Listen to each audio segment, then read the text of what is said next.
would have been more interesting, but John Glover. Right? He's a great actor. Lando Calrissian totally narrating it. And What's I'm up with- totally fine with that being live, thank you. So, Oh my goodness! Welcome to the Dresden Files podcast. You're not allowed the to say best- that if you're not showing your face. What? Okay, fine. Well, I'm going to say it anyway. Welcome to the Dresden Files podcast, the very best Dresden Files podcast brought to you by the Broken Jars Network.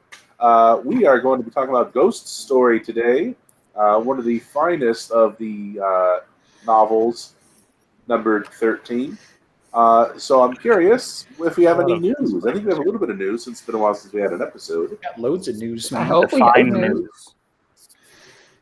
Well, it's not news to us, but since we haven't talked about it on the episode, then on an episode. So let's see. Jim is still wrap-up chapter away from the end of Peace Talks. Presumably, allegedly, Possibly, maybe. He wrote the second to last chapter, as far as we know, as far as he's told us. That was a month ago, and he's been at about a month ago. cons. Well, yeah, he's on the con circuit now. So they're announced at one of the recent cons was some stuff about the TV show. They have a writer for it who's actually very interested in reading the series before he really tackles it, so that's a good sign. And Priscilla, who's Jim's right-hand woman for this kind of media stuff, is going to be a bit of a go-between. So he'll have a voice in the room, which is encouraging. She's writing the Bible, the show's Bible for it, and they're trying to get her on as an actual producer, it sounds like. So kind of a big deal.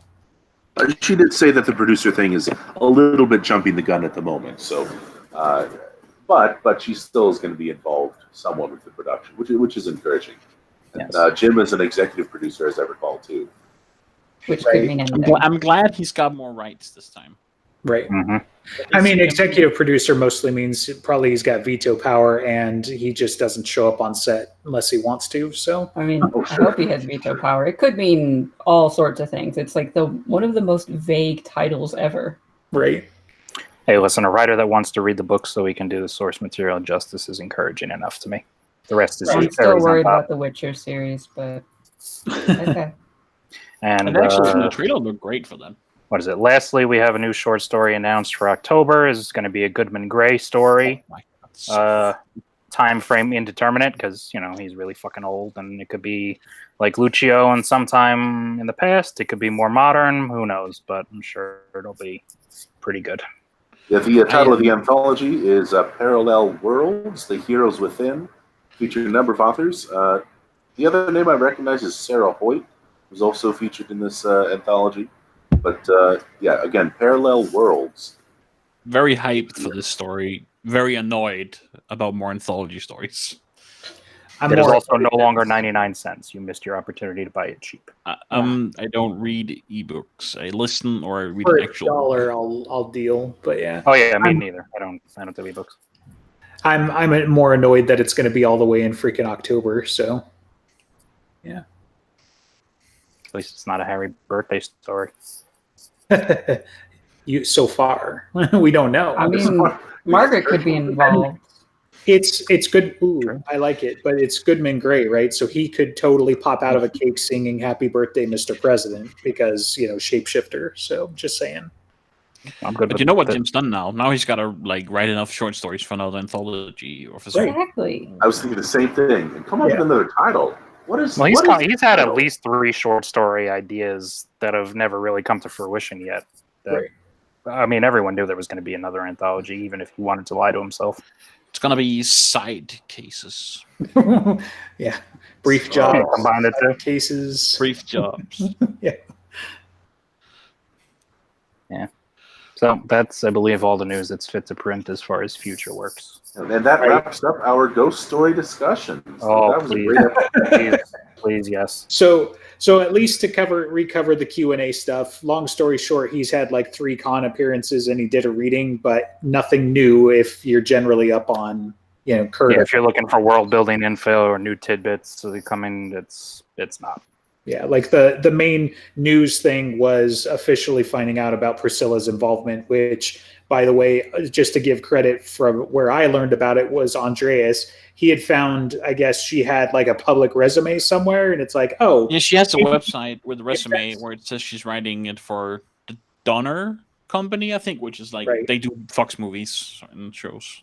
like Logan and whatever, right? That and that was somewhat known, when the show announcement came, but it was just like, if this is all supposed to be hush hush, why do you have this just on the internet for anyone to find, So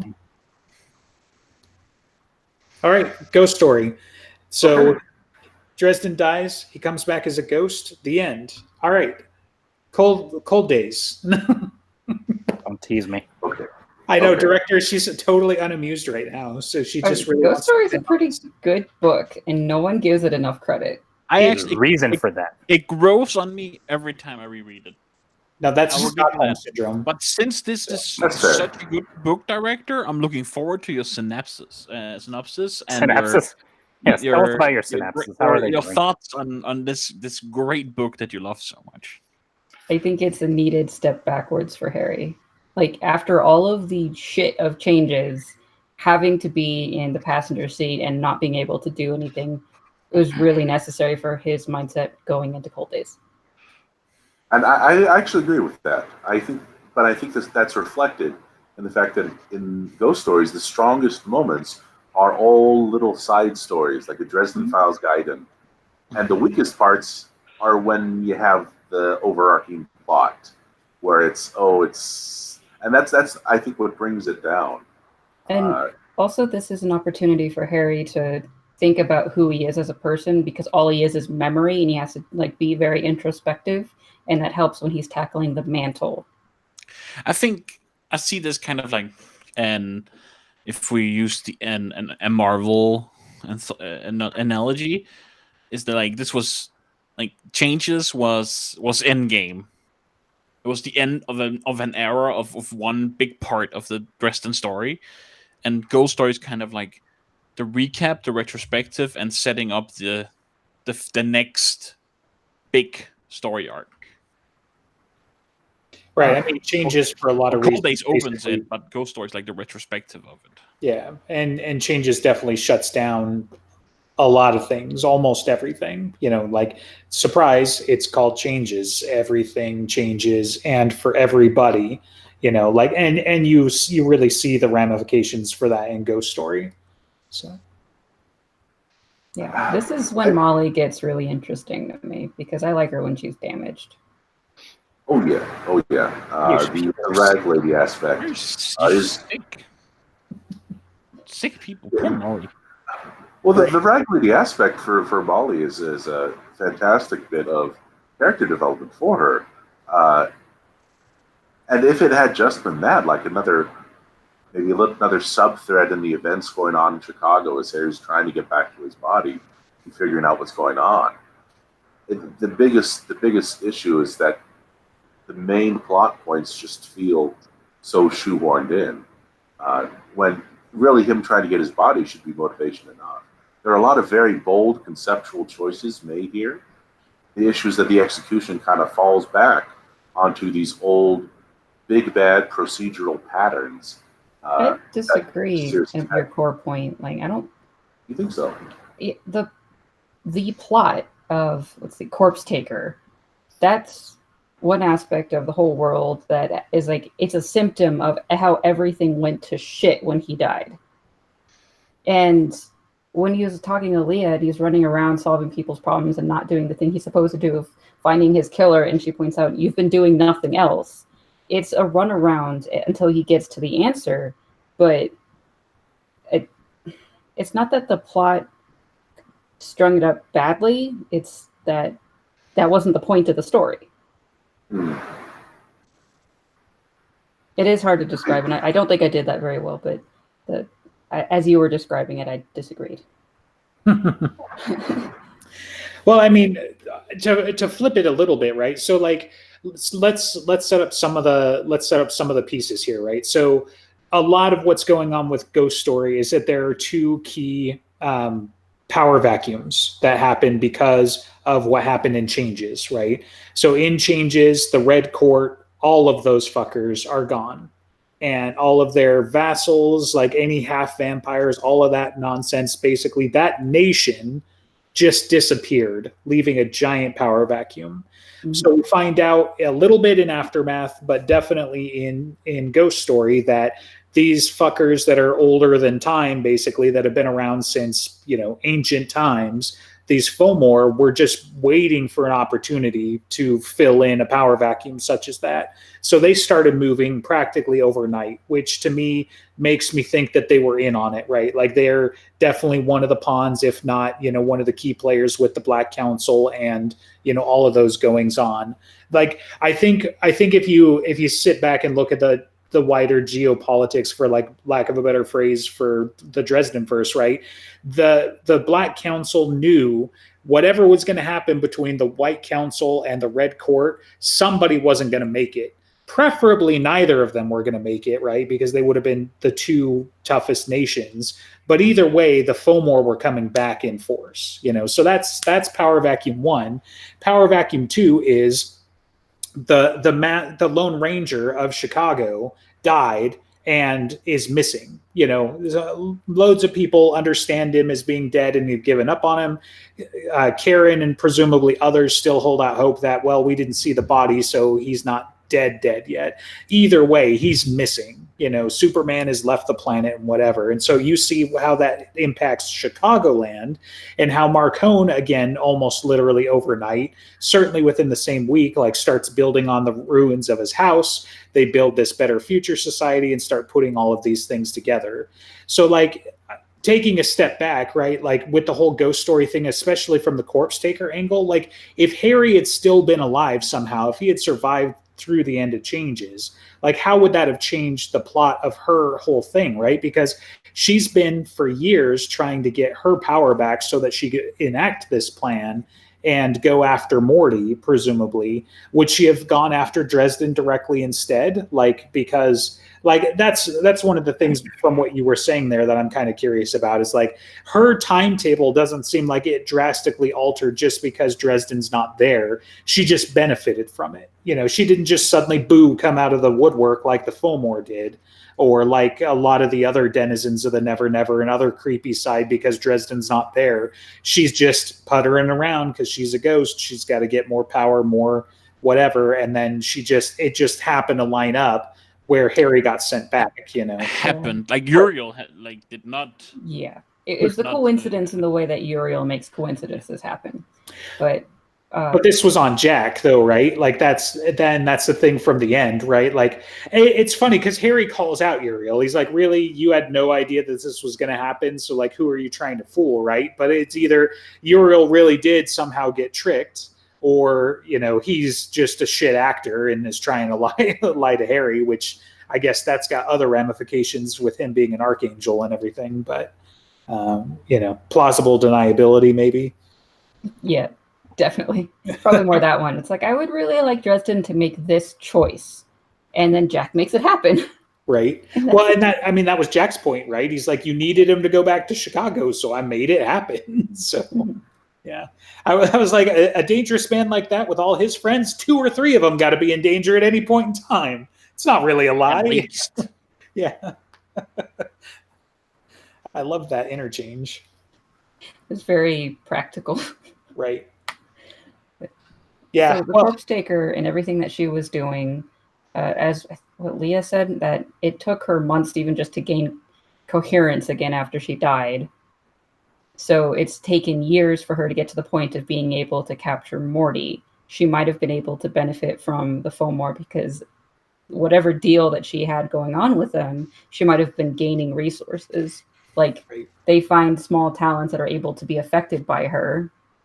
So her timetable may have been moving up just because of their involvement, but nothing due to Harry returning except for Uriel's weirdness. Right. Yeah, so it's kind of to Ben's point, right? If you look at the overall plot and the overall story, it does seem like the A plot stuff doesn't necessarily fit and jive as well with the all the little B stories that come out of it, So you get a fantastic amount of world building. you get more questions about the Fomor, which I feel like that keeps piling up all the way even through Skin Game, where you're just like more weirdness and more questions, and we're not really getting answers. We're getting a couple here and there. And so hopefully in Peace Talks, we'll finally start getting some actual answers and shit. But you know, like if you hadn't read the side stories, especially, you know, like Listen is the guy, right? Listen is the main servitor or whatever that shows up, and he's like, why did you take like a level 3 talent or whatever he's classified Morty as? And so like there's all of this stuff, and like there's a Tier rating. 2 asset, I think. Yeah, there you go. And so like and if Morty is a tier 2 asset, where does Harry fall? Like would he be a tier 1 asset, or is it less? You know, like Tier 1, I think. Yeah, because I think Morty's Morty a is tier very, very 2. strong specialized caster, and the only ones above those, which I would imagine would be tier 2, would be overall wizards, Like or White something Council. similar. Yeah. Yeah. And I think Hannah Listen Asher, for mentioned- example, would be tier 2 as well, right? I think Listen mentioned that the other lesser talents would have been tier 4. I think. Interesting. Yeah, so but it's interesting to find out they have a cataloging system, and what are they doing? Like, we still don't fully know what they're doing with all these people. Like Well, that, they're getting gills and tactile necks. some of them, maybe if they're joiners, maybe they're getting transferred, but it's not like we've seen any of the Paranet women show up, right?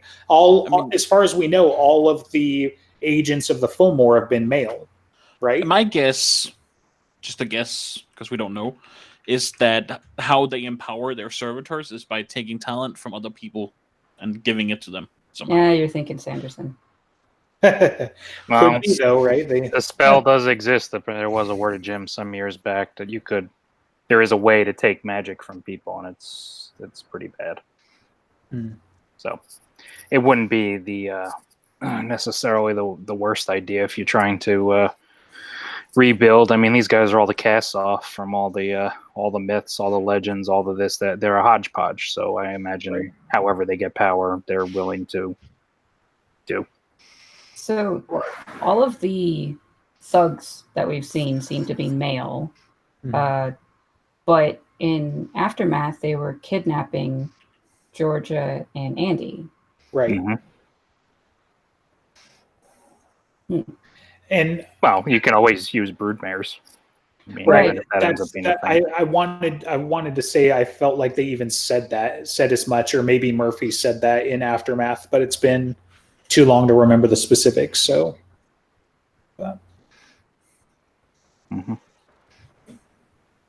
And even the people that they mentioned had gone missing, it seemed like they were more female than not.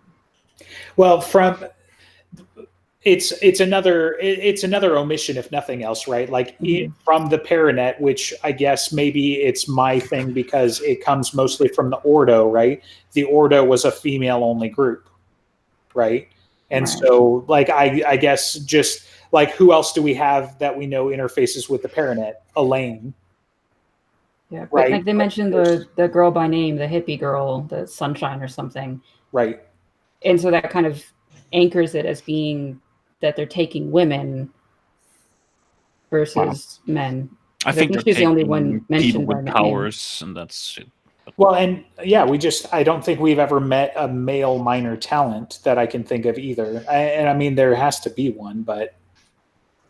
Well, depends on what you call talent. I mean, I guess. someone like Tilly. Or, yeah, Tilly Minder? Is he a Minder, or is he a tier 2 or 3? No, see, well, that's the thing. Mort and Okay. and Binder to me don't. I mean, yes, they're very specialized, but I wouldn't necessarily classify them as minor either. They're kind of in, I guess maybe Binder more than Mort anyway would be minor. One thing that might not be quite related, but is maybe, is that you do have the escape of Justine and the child, right? Down up to Marcone in what was that? You remember the Marcone first perspective? Even hand. Even hand. So you do have Justine and a young girl captive down there. Justine was in delegation, of course, but where did young girl come from? Well, it seems so they're taking females captive, but they're not using them as thugs. Sure, which would simply make sense, but presumably they are still taking females captive. Yeah. I mean, the easiest I shouldn't necessarily say the easiest, but if there are no real, for the sake of argument, women Fomor just like out of hand, if you want to make more, fastest way to make scions is with mortals anyway. Yeah, with those frog people. I mean, great thought. So who again? Yeah. It is an adult book series. Well, and the Fomor are definitely filling out that creepy human trafficking angle. If you want to have a real world analog, so I would not put it past them to have that as their purpose. I mean, the Reds were there too, right? Like, if you That's think true, about too. Butcher, basically took like all of the bad things from South and Latin America, all of the cartel nonsense and everything, and laid that at the feet of the Red Court, right? So I mean, easily all of the human trafficking and whatever is involved there too. Red Court have the creepy hypnosis powers and the narcotic spit and whatever. So. I mean, certainly the White Court isn't, it's not like they're clean of it either. I'm sure there are houses or something like that would participate. You just have the wraiths, tend to still want to hunt and whatever else, There is mostly. I'm trying to remember. Bombshells was the other side story with the Fomor, right? Yeah. Because they mention a girl Fomor in that one. I think she's called the Empress. Oh, yeah, I do remember that. Is it a hive kind of thing? I don't know, but she was like Yeah. Yeah. Well, way above their pay grade. Right. And with the Fomor, it's impossible to tell anyway, right? Because, so like I think, so I use the term Sahuagin because they're from D&D and we see some monsters that kind of look like that in one of the comics, like Harry fights some like swamp creature or sea creature or whatever that could fit the bill. But, like that's a core contingent, right? Possibly the former fairy contingent. But again, they're made up of other broken races and gods and stuff like that too. So we've got Jotuns and some other things that are going to get in the mix as well. So maybe they just tend to adapt this theme because they were cast out into the sea. But I do expect, we're going to see more than just that. And we already know as much from spoilers, the first chapter of Peace Talks. That they find, basically Jotun tracks and whatever else. So, they find giant tracks. Okay, well, I'm gonna tell you, it's probably Jotun. So, I don't know. I think Odin did a pretty good job getting rid of them. Well, I mean, you don't see any He around, but that's because they're underwater. They retreated, and that's around the time that they, the Norse sort of lost their influence, at least given their conversation and changes. All his kids and all his influence and all their power sort of started waning after the Jotuns retreated, whatever that ends up meaning. And,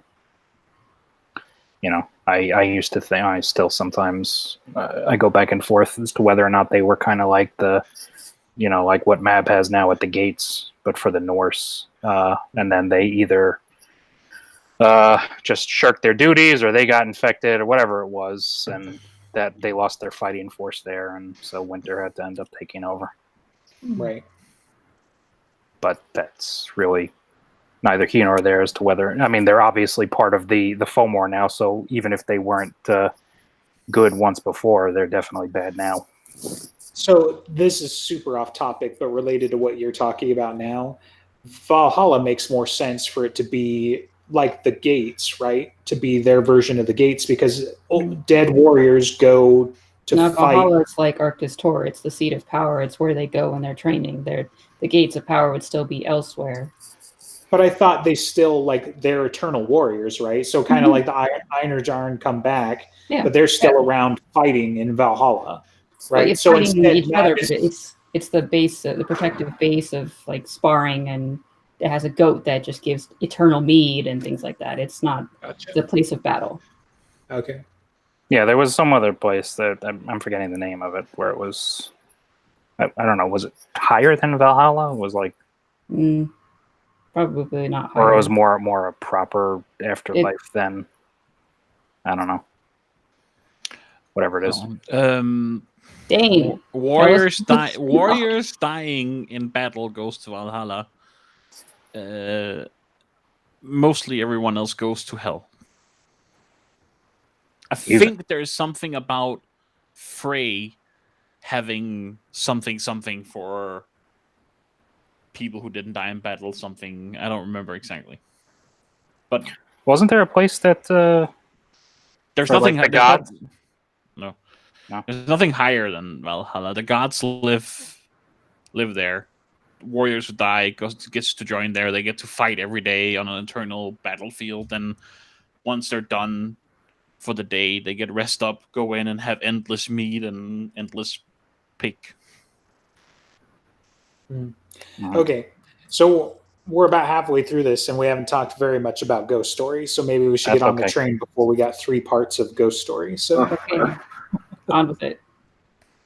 So I mean, Harry dies. He comes back as a ghost. He goes to in between. Uh-oh. Purgatory.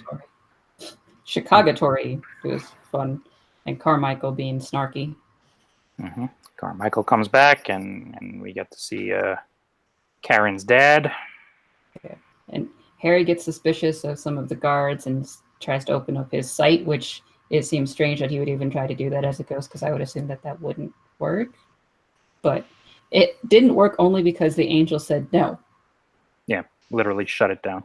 Well, Harry can do it presumably because he thinks he can do it. I'm sure that's the answer. But if I came back as a ghost, my immediate response would be, I probably can't do the things that I can. I was going to say, because it's like, other supernatural creatures, your vampires, your fairies, they don't really have the sight per se. It's just kind of natural for them. I think they just sort of see things the way they are. You would think a ghost with the veil lifted would be able to do that, but I guess not. But Jack Murphy is very snarky in his own gruff way, and then Harry goes to Morty. Yes, Jack tells him that 3 of his friends are going to die if he doesn't go back and solve how he died.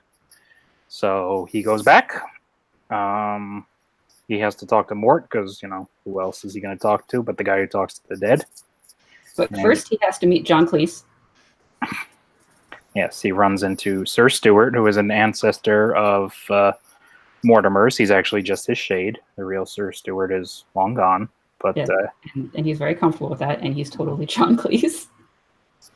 But over the years, Mort has sort of been building up Ghost through Sir Stewart as a defense system for his house. So, they powwow, and Harry has a run-in with a wraith. It's basically like a ghost gone bad. They eat other ghosts, gain power. And so he finally has a nice chat with Morty, and now we start to see Evil Bob at this point too, and they brought a thug to break down the door when the ghosts couldn't. Right. Was that the Grey Ghost already at that point? I don't remember. Because I think the Grey Ghost is already the corpse taker. Well, the Grey Ghost is definitely the corpse taker, but I don't remember if she was there. But I do remember that Harry found Evil Bob at that point. Right. She's there. Okay. She is the Grey Ghost that's there, right? Yeah. That's what I thought. But they end up repelling the attack enough, and Harry gets to have a little bit of a run-in with like ghost dust and learn more about what makes a ghost and the mechanics and this, that, and the other thing. Mort does this possession, but he's in control. Yeah, I had to borrow your powers. Totally in control here. I did it. Mm-hmm. Mortimer. It wasn't Dresden. Well, Dresden falls in, and then he gets kicked out, and then Mort calls everyone else that he possibly needs and beats the shit out of the thug. And then they just leave the thug in his house. Well, the ghosts will watch him. But the thug is just there, and they go away. That's all right. I don't remember what they did with what's-his-face in Changes that they captured. They let him go after they interrogated him. Did they? Yeah. I could have sworn he was just still in the back room of St. Mary's. So, you get to go. It's like you tell me all the things, and I don't hurt you or break you in half and put you in the incinerator. And you get That to was go. nice of them. Break board.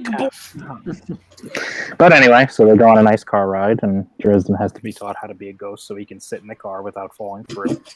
Stop thinking about your ass falling through the seat. You'll be fine. Yep. And they head over to Murphy's place. And So hover. Right. Totally be creeps. Let's be honest. Yeah. So there's I was going to say, they spent a good 3 chapters outside. Right. yeah.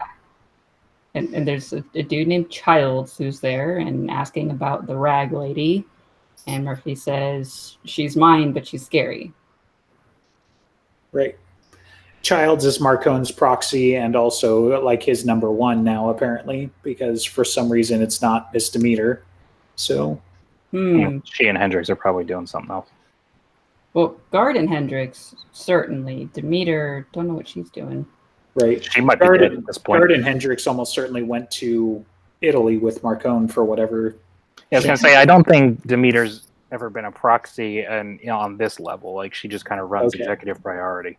Yeah, I guess I'm mixing that because we thought Butthead, or I'm mixing it because Butthead came to her like she was standing in for Marcone or something. But And No, he maybe that was just before wanted Childs. everything from her part of the. right. Well, there's also the fact that, I mean, no one else was around, right? Like, Sigrun was hurt and Hendrix was with her. So I guess theoretically, yeah, so maybe this guy Childs now is above her in that respect, but there was really nobody else to go to at that point that had been named anyway. Right. I do And wonder what this she's going Childs- to be in his organization because she is a talent and knows magic and is also very ruthless. Like, She's also he his lover. will use her very well. Yes, and sometimes lover, Yeah. and wanted him She's dead. Marcone's first lady. That doesn't mean she's she's not the vice president, so she doesn't take over running the organization. Whatever it is, she has her job. She does it. She's not here. Right. In this scene with Murphy, this is actually one of the points where I was thinking this is where Ghost Story is at its strongest, and I wonder if Ghost Story would be better off if you didn't read Aftermath before reading Ghost Story. When I was just reading, Ghost Story had already been written, so I just read straight through from Changes of Ghost Story, and the shock of seeing people adapt to a Harry-less world, characters who we had known for a while, and there's this kind of jarring change or appearance of change between who Murphy is in this book and who she was, even just in the previous book. I think that's one of the best aspects of this novel. If you don't read Aftermath, you're going through the same perspective change that Harry is. Exactly If right. you read Aftermath, then like you can get a different perspective, but you'll get a huge hint as to what things are going to be like 6 months later. For sure. It's but I feel like Ghost Story is definitely at its strongest when it's Harry bouncing around to these vignettes and these situations and these characters and trying to piece together what's going on. Anyway, I wanted to single out this scene as being Murphy being a little bit more hard hitting, being a little bit more canny and shrewd, but also suspicious. Back to her old habits, right? A little bit more rigid, a little bit more. I would say this also definitely indicates a more to me, a more unhappy Murphy. Absolutely, I think she was a lot less happy at the start of Dresden Files. That's one of the reasons why she was the way she was. And this feeds right into your favorite book, Skin Game, right? With the whole climax of Skin Game, I think Skin Game exactly follows the character development that's going on right here in this scene in Ghost Story. I would argue. Breaking the sword of the cross. And it follows from her having to hold down the fort, feelings of betrayal from Harry, never quite getting over that, but also wanting to just set things right herself, to be like Harry, but she's got too much of that vengeance, too much of that anger, just like Harry does. And shatters the sword as a result. Anyway, just wanted to throw that out there. Okay. But the scene is pretty good, or this couple of scenes really that are attached to each other, because everyone that's meeting at Murphy's house, and they're all prepared and wary, and then there's the White Court vampire that shows up and sets them all on edge. At least to start with. Right. What was her name again? Alicia. Right. Well, and she goes in without being invited, right? Mhm. Yeah, So because she can. yeah, they may yes, because she can, which is important, but also they make sure she doesn't have permission. And even still, she's still cocky enough to challenge them all, like she would be able to bring them down, and until later, and Murphy just fucks her up, right? So Yeah. She's Quick also side note on ridiculous. Felicia. I'm so annoyed Felicia is not the same in Jury Duty. I thought, just so there isn't that many characters, I thought you would fit in nicely there. But you didn't. It wasn't her. That's it. Okay. good talk. So they have their I meeting. want to move it along, but also want to like relate it to some of the other stories and other books. Like when I have We something, can just do a part 2 of Ghost Story. I'm sure that'll No. be fun. I would actually really prefer for We're gonna have to, man. How about we It's just skip all the stupid Fitz parts? Oh, come on! That should Speaking save of- us half the book. Speaking of Fitz, Oh, so they talk to Felicia. She dares them all to do stuff. Murphy fucks her up and threatens her and says, "Figure it out." Daniel gives away that Murphy has 2 of the swords. Yeah. I mean, do we want to talk about all the minutia so that we've got 3 That parts, one's or do we so want to get on important with it? because Daniel Carpenter is now becoming an adult and being really dumb about it. Well, yeah. So Which seems to be in He's line a- with the Carpenter children. what, have you talked to 16-year-olds recently? He's a 16-year-old Thank God. who is out of his depth, is what it is. Because He's that older is than that. He's already in the absolutely- army in this. Army. Fuck. What? that has Yeah. to be a word of Jim because we have no idea. There's nothing in What? the There book. was no mention of him in the military. He's just Oh. wearing one of Michael's old coats Right. and being very And Michael was a Navy corpsman, wasn't he? He wasn't. Well, yeah, I'm not saying he was necessarily active duty, but he was in. Yeah, it was in the shorts. It was in Bombshells because he was he brought back an M9 bayonet from Afghanistan, so he was in the army or the Marines or something. Wow. Yeah, I had no idea. Mhm. And I mean, Bombshells is post Ghost Story, but yeah, so Yeah. Because she's still kind of the rag lady in Bombshells, but doing better. And then she finally kind of like gets her own place and whatever because of Bombshells. So Mhm. from helping the Svirfneblin, so Svatals. the Svartalfs, whatever. So yeah, so anyway, okay, yeah, you're right. So she lets slip about the swords, or he lets slip about the swords. Murphy kicks her ass, like invites her to stay after, and then just like kicks her ass, and then says, "You're never going to talk about this, or else." Which it's like she's White Court, of course she's going to talk about it. It's just Um, Murphy did like smash her face in. Right, super awesome. And Yeah. then Murphy's house gets smashed its face in. Well, But we talk about Molly first, I guess, right? so she does show up. Mort introduces himself now that the White Court vampire is gone, Right. and they start interrogating him about Harry, and Mm-hmm. they call Molly to get her there to actually confirm it because they trust her even though she's gone crazy. And then the house gets smashed up. Right.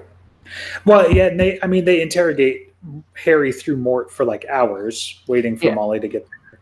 And then basically Molly gets the whole "Hello, Grasshopper," and like I forget what the other quote was, but she's like, "How do you know it's Harry?" It's like he quoted Star Wars, so You will go to the Dagobah system. And Oh, then she yeah. starts crying. right. We'll go to the Dagobah system. Are you here to take me away? Sorry, I just had to get that one in there. So Yeah, because that's once you know everything of Ghost Story and you read it again, and maybe this is why I can appreciate Molly when she's damaged, but that is a huge hint of everything, but Harry doesn't see it because she asks why he's there. He says, "I'm here to get my killer," and she says, literally the next thing is, "Are you coming to take me Yeah. away?" Yep. And then like even all of the interrogations, everybody's not sure until Mr. like shoulder charges him. And then they're like, "Yep, fucking the cat likes him, so it's gotta be him." All right. So- ectomancer of impeccable reputation or whatever it is. That's But the way cat- way too far. Impeccable nothing. Like Well, that's what he thinks about himself. He says something along those lines. It's like a worldwide reputation or something. Yeah, well, to be fair, Binder would probably have that same reaction if they were talking something about him in his field. It's like, oh, you're not talking about a world-class expert, but the cat. right. And then you throw in a few bloody hells, and that would be that. And okay, so then Murphy's house gets smashed up Yeah. by bullets.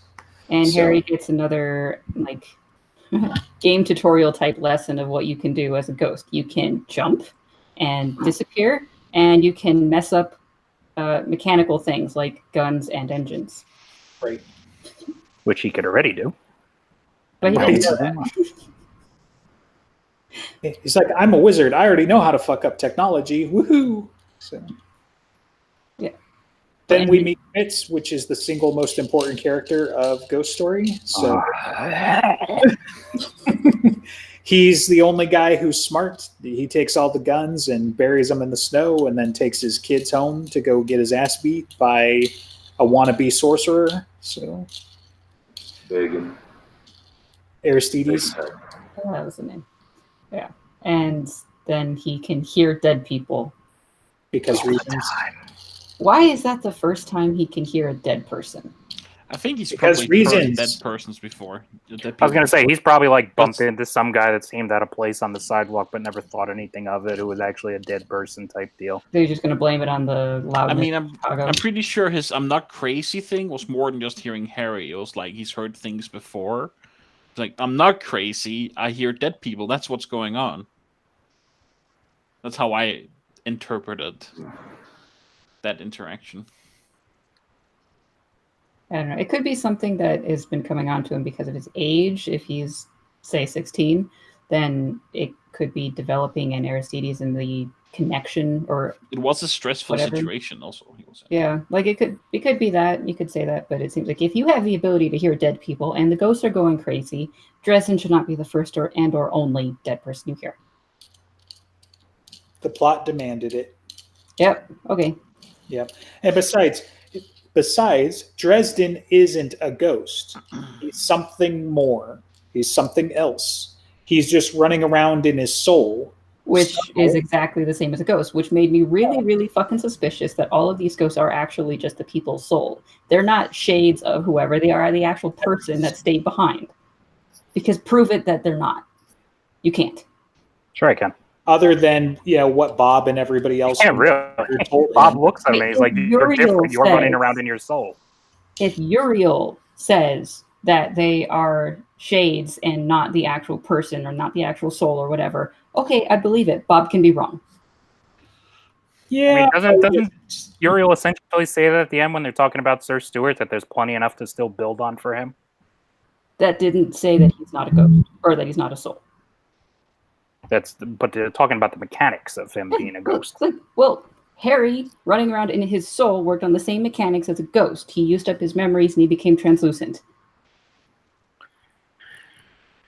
So he definitely follows a lot of the similar rules. I'm not saying that's not the same thing, but that there were hairs being split there that, like, it didn't seem, I don't have a good way to put this, but there was a difference, obviously. So People could say that there's something different about you, and maybe that's because his body was still alive. And it makes me wonder if he'd regenerate over time due to the fact his body is still giving it energy in some way. But from everything that they laid out in this book, what is the difference between a person running around in their soul and a ghost? Especially when no one can give a clear answer as what happens to your soul if you leave behind a ghost. Well, your soul moves on. I mean, or at least in the way Bob describes it, it's like, what did he say? The soul was the seed in your spirit body, or vice versa, and they sort of just become this other thing when you go to the afterlife. Okay, so what happens if Corpse Taker succeeded and got Morty's body, other than the fact that she wins? Is that the real Corpse Taker or not? If she becomes alive again the same way that Kemmler did. Well, sure. I mean, if we're talking about it as her soul, essentially. Yeah. Then yeah. If the ghost is the soul and Corpse Taker becomes alive again, then her, But I she's was back just to 100%. I was under the impression that due to the way the Corpse Taker works, she's essentially always hopping her soul. So she's kind of in the same boat as Harry. She's not just like a ghost. She's something more. Because her essence was always about transferring completely. So she's always going to be a little different. Some of it seems to be a measure of will too, right? Because like Sir Stuart might be a little bit more because he's commanding these other ghosts, right? Whereas like the Lecter Spectres are very clearly your standard, like Agatha Hagglethorne, right? They're the creepy, insane ghosts. So I don't know. I'd like sure maybe it's splitting hairs like the difference between a sorcerer and a wizard, but there are differences, or a warlock and a sorcerer, right? That's probably better. There are tiers here. There are subtle differences that are involved. We don't exactly get a textbook definition of what each of them are, and they do fit into the same kind of category. But Uriel, even Uriel and Bob both talk about a soul, whereas that never comes up with Sir Stuart or with the other spirits. And if that's the case, you'd think that there would be a little bit more conversation from Uriel when Harry just got a bunch of souls fucking obliterated by storming the magical Normandy, right? It seems like that would be a conversation. I don't know. I mean, if they get obliterated, maybe that's when they get to move on. Right, but not if they're a soul. When your soul gets obliterated, you're done. We know that from Soulfire, as well as from some of the stuff you just kind of go to oblivion.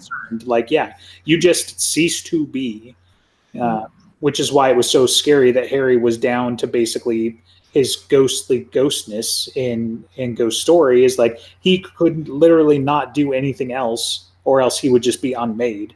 I think if the director is skeptical of Bob can be wrong. That's information we still get from Bob, right?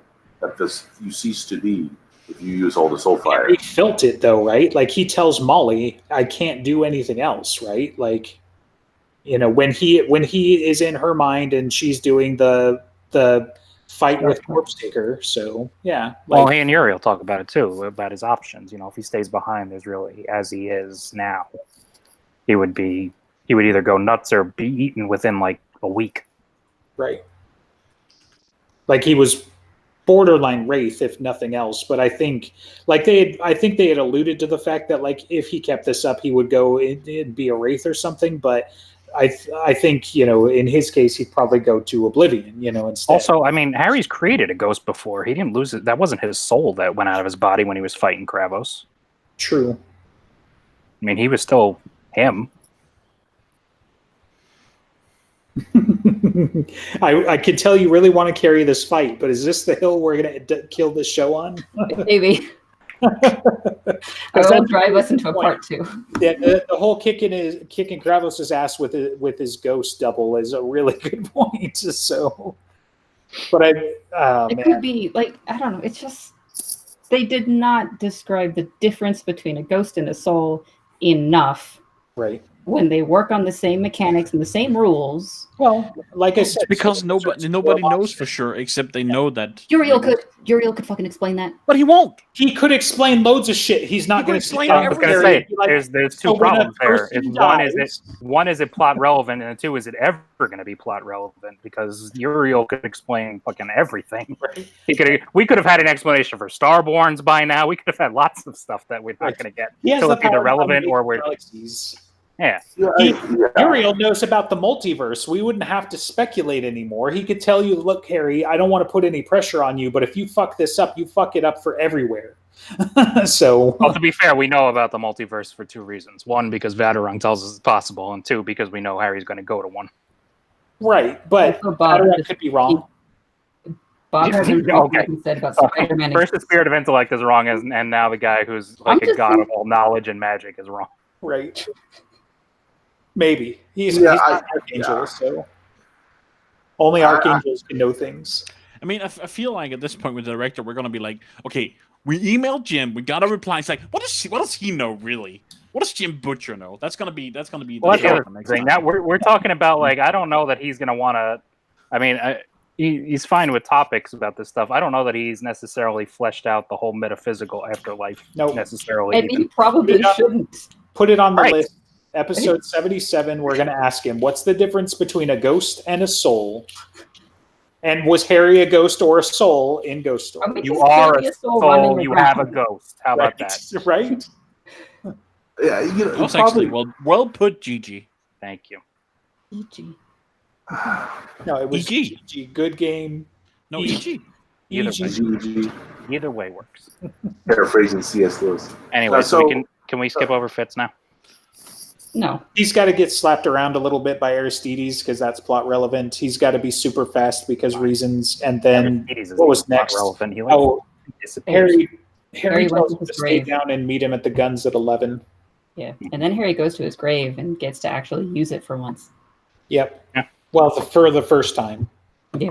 And then he talks to Inez and Eternal Silence in air quotes for everybody's benefit. So I fucking love Eternal Silence. he is super loud for being eternally silent. So And then he's stuck ironic. in a loop. right. Well, it's funny because he basically only says like he had only prepared so much to say because he for whatever reason can't communicate with ghosts on their level, so he had to like translate it into ghost English for Harry. Otherwise, he might have accidentally unmade him, which almost happens anyways. I was going to say, considering who he is, translation is not. It's kind Things of like like talking and having a conversation are not important to him. It's kind of like in Cold Days when he has Bob to translate, right? He's got trouble communicating. Right. And Yeah, I you mean, dumb it it down gets- from the dumbing down. Right. Yeah, and so you get introduced to that here, and then whatever. So, and I mean, the only thing I remember him saying basically is that you must understand, right? Like there You was must understand your path. It is more than necessary. It is It is essential essential. to survival. there you go. Yeah. It's essential to survival of everyone. Mhm. Yeah. And then sunset comes again, and he goes back to Morty's house, and it was on fire, and it wasn't his fault. So Legitimately for once. Yeah. Yeah, because he couldn't have done it because he was in the graveyard, and the graveyard was Although, kinda dead. to be also fair, his ghost. he is the main character, therefore everything is his fault. True. Yeah. Yeah, because corpse takers wouldn't have totally been trying to attack Morty with Dresden there. That's what I'm saying. Like, I think the only difference is like once it started attacking Mortimer, like I think Harry would have been just like, why don't I just like cross over and just kill her again? You know, like I don't know that the story would have been wildly different, you know, or it would have been more like a speed bump if Harry had been still alive, right? Like he's dealt with plenty of ghosts, but yeah, Well, so it would have depended on him being alive, not to bring this onto another tangent as to whether or not he'd be doing shit for Mab now and not really be around for the events. Because All right. what does she care about Mortimer? And I mean, she might care because of the Fomor involvement, but See, Uriel would kind of care about Mortimer because Mortimer is Jack's friend, and Jack Well, is Uriel's. Uriel cares Maybe. about lots of things and he can't do shit. right, exactly. Well, he can Also- tell Jack, I want this to happen, and Jack makes it happen. Right. And also the whole Harry Mab thing only matters when she's got him on a job though, right? Because she basically left him on the island for a year. So Right, because she didn't need him. right. So maybe he could have just been doing this in his downtime. So, And even then, she was technically speaking, it was only relevant because she orchestrated the events to be relevant. It was A, a shopping trip, and B, screwing over the guy who she held responsible for violating her accords, because he did. But Right. if she and Hades and Marcone hadn't cooked up this whole plan, he could have been out there for fuck knows how long until something of importance actively came up. right. So Yep. So in addition to Morty's house burning down, Sir Stuart also got trapped in a burning ring of fire and almost killed. Sad for him. He gives almost the remainder of his power to Harry Yeah, in the form of a a pistol. cannon. Yes, a hand cannon because it needs to be reloaded like a proper weapon. So And then the Lemurs attack Harry, and his line is just hilarious to me. It's like, you picked a real awful time to start up. You moops picked a real awful time to start up with me. So, as he gets his ass kicked before Butters and Bob show up to save And him. he's like quoting Will Smith, and the Lemurs just like, who? Right.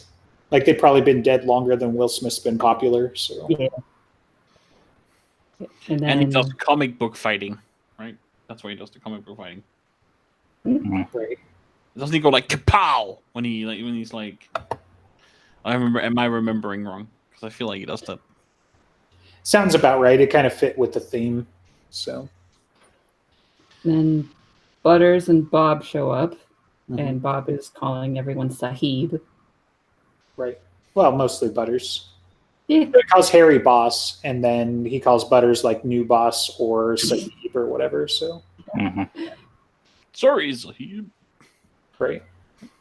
They put Harry back together, and then they start driving after Butters tells Murphy that they found Harry, and Harry starts sharing stories and details and stuff. Well, and isn't this where he rides along with Bob in the skulls? So they have that whole. No, Oh, that's it not till happens later. after. Okay, gotcha. Because that only happened because it was daylight. Right. Okay. I didn't note that specifically, but it does look like right in here is where we have the conversation about Kemmler again, and that evil Bob's running around and is approximately 100 years Because Harry Bob's- says, "Hey, why is there someone who looks just like you?" And Bob's like, "I have to think about it," and shuts up. right. It's like, I really don't know because I forgot, How And much then- did you forget? right? Oh, about 100 years or so. So, but he does remember that Kemmler died like 7 times apparently. So, Mhm. Because he was allowed to remember general facts like Well, yeah, I was gonna say he even remembered that before Harry unlocked Evil Bob the first time. He remembered the general stuff about him. Yeah, Right. because he would have known whatever things that Justin knew. Right. Well, plus whatever the archives of the other wizards had, and the fact that he was picked up by Justin after the last death in '61. So fair enough. So then they go to Harry's old place, which has become the Brighter Future Society. Butters had wanted Brighter Future Group for the initialism. Right. BFG. Yeah. big fucking gun. Huh? because he's a nerd. And then, so Murphy's training with one of the Einarjarn, and dude harasses Butters, and Butters said, I'll get in the ring about 5 minutes after I become a Knight of the Cross. Oh, wait, sorry, that's too on the nose, but, functioning lightsaber, so. Mm-hmm. Yeah. And Harry has to try to restrain himself from protecting Murphy when she's sparring with a moose-sized person, even though he's a ghost and can't do shit. Right. Because he's brain damaged and always has been. When it comes to her, a little bit. When it comes to everything, except like thaumaturgy, there he's pretty good. Yeah. And then Murphy has to explain why she has to spar, because she's tiny and weak and needs to be able to protect herself. Very strange conversation. And they start talking about Harry's death and very pointedly looking at him, saying, "What do you remember? You were there." It's like ouchie, and then Really? Dang. Yeah, one of the things that I thought was odd. So like they take him into like a conference room to kind of interrogate him and whatnot, right? And then Murphy talks about how like they couldn't find the body and all this other stuff because the boat was in motion when he got shot. But I distinctly remembered him being like at the docks waiting for her, and like I thought he was on the dock. No, Like, he was Yeah, on dang, he was either in the Yeah. doorway or he stepped off. I thought Right. he was on the boat, like about to go out to the dock, and then he got shot. Either way, like Harry was screwing around enough that it was definitely moored. I thought, not No, like, it was moored, but like the water is going to move, and the shot went into the bulkhead of the boat, and Right. that means that they can't exactly do the trajectory with enough geometry to actually show what building Kincaid was on, because water moves. Yeah, he was still on the boat. yeah. But I felt like Murphy was talking about the boat was like in motion, like No, he I got- was Water what moves. the director said, like, because not at a dock. Yeah, no, because the water is still moving from everything that's going on beyond it, and then so that's why it's just like it's going to raise and fall and everything. Well, either way, he describes it as falling off the back of the boat. So even if there's just some rocky motion, I'm sure it'll throw off. Yeah, like maybe it's not perfect, but you can still get a general idea. Like shot came from that away. Like, you know, Yeah. there's only so many buildings he could have been on in that direction. Like, Anyway, not important. I'm till sure later. she didn't care to look into it that much. right? Well, yeah, doesn't Harry make an offhand comment about that later when he finds out who it is? But something like Right. It's at that meeting after the meeting where she gets like really angry and he contemplates why. yeah, it's like she started saying things like, "You don't know how hard it's been, and how I can't do a whole bunch of things anymore." And afterwards, he thinks like that's weird for her to do the damsel type of role, and probably because she didn't want to look into it because Kincaid is like the best person to think about. And Right. if he was in town and he was comforting her, she would really not want to think he was the one who did it. Right. And she was right, and Harry was right, and yet wrong too, because you know. It is pretty scummy. Be like, kill Dresden and then go get some booty, probably. Like, oh, I'm so sorry. And the dude's like a 1,000-year-old demon. What do you expect? Yeah, it is scummy. I can see why you wouldn't want to think about it. Well, And then they do talk about the damage done at Murphy's house. Abby had a gut shot. The retiree behind Murphy's house died terribly, and that's why she wants to kill Fitz. Right. And Murphy's also had to kill several talents, including 2 near council level, according to Ramirez, right? So, which is kind of interesting. Full-blown warlocks, not necessarily council level. I think I think they specifically said that though, since I wrote it down. But maybe.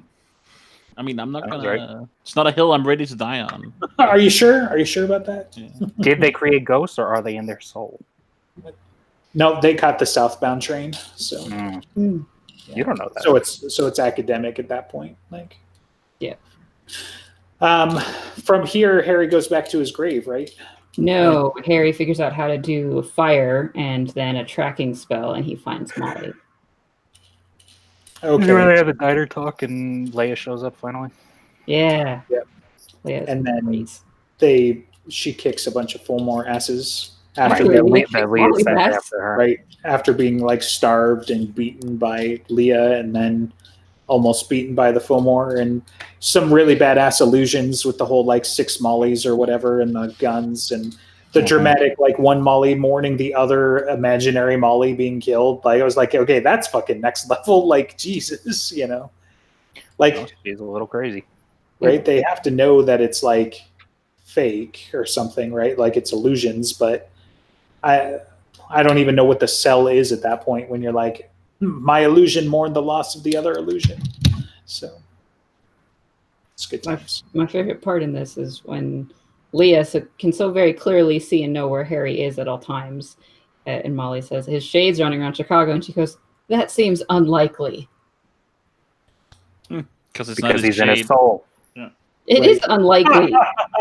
It's not likely for him to do that. She's managing to do that lie very Yeah, it's a very Vulcan answer. Yes.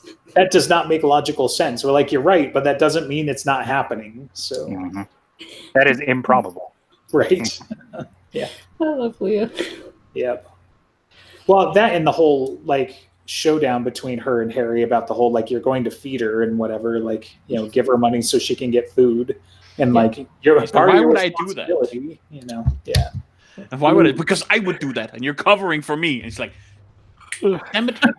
Fucking Well, Fucking and then shit. later at his grave, and she goes like, "Did you learn nothing from the lesson?" right. Wait, that And the was answer is no. He learns nothing from any lessons. right. And I think it comes back with something. It's a little late to try to teach me lessons, and she tries to say something. I think. Right. And then it's story time at the grave. Hmm. So, Yeah.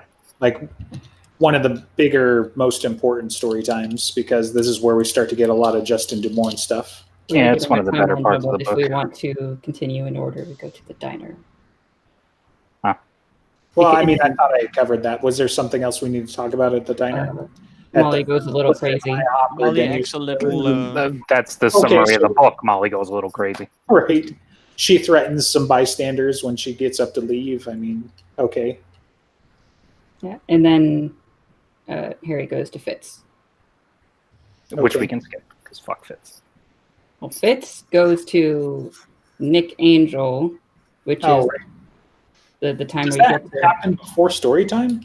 Mhm. Apparently, I skipped a lot of this in my notes. Mm. Crazy. Yeah, because 'Cause story it's time only not happens relevant. during the day. And he's still running around at night. Fitz Yeah. goes to Nick Angel, and Nick Angel gives information about the Gray Hoods or Big Hoods and Right. things like that. And then Fitz goes to Fort Hill and gets Nick Christian. a hot meal. Real quick though, Whatever. the Something religious. Well, he minor, runs Ragged Angel. Oh, Right. okay.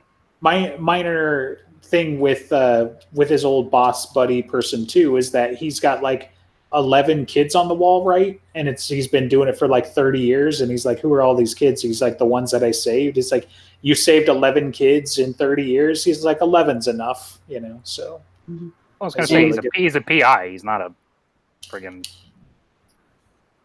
He's not Harry. Angel. yeah. He's not a wizard. And this is when you get kind of background with the Faith Astor case, which was Restoration of Faith, the first Yeah. story ever. Which And I mean, it's not like how many kids has Harry actively individually saved? I mean, he saves them in bunches by things he does by killing people, but like, well, then there was a whole bunch in like blood rights. and- right. right. That's what I'm I saying. was- He I saves was them in trying to- bunches either directly or through his actions. Like individual finding kids, I think he's done that, what, 2-3 times? On screen anyway. Like he some of the early books, like he talks about how he's helped people in between, but it's like finding wedding bands and whatever else, you know. So just typical Right. PA stuff. So Well, I mean, there was Faith Astor. There was actually, I think that they're all in like side stories. There was Faith Astor. There was the kid in Backup with Thomas's short story, Hmm. and Well, there was the Alicia? Warrior with Alicia Carpenter. do we count Bigfoot? Bigfoot's kid? Yeah. well, Sometimes. I don't know. I mean, I guess I would count Alicia more than that because like never. See, and I wouldn't count Alicia just from the sense that it's like it's your friend's buddy, like, or your friend's kid. You know, So it's when he And then the witness and always jury fought duty. his Torah, I'd still count that. She's not a kid though. yeah, but yeah, well, Oh, okay. she was a kid. She was a dumb kid. Yeah. 17, the dumbest of kids. So. Still, you get my point. I'm pretty sure all those kids on the walls were like fucking 7 to 12. Right. Okay, but Fort Hill is pretty cool, and gives Fitz the opening. Would you like to make the pedophile joke now or later? No thanks. Right. I refrain for the sake of time. Uh, That was the line. That was the line. I got it. Thank you. Oh, you're still here? Yes, I'm still here. I just didn't have anything to say when you guys were talking about. You were one to talk. Anyway, yeah, that was just the line from the story. Father Fort Hill makes this whole Fitz segment make sense. That's what I like. That's why I like the Fitz part.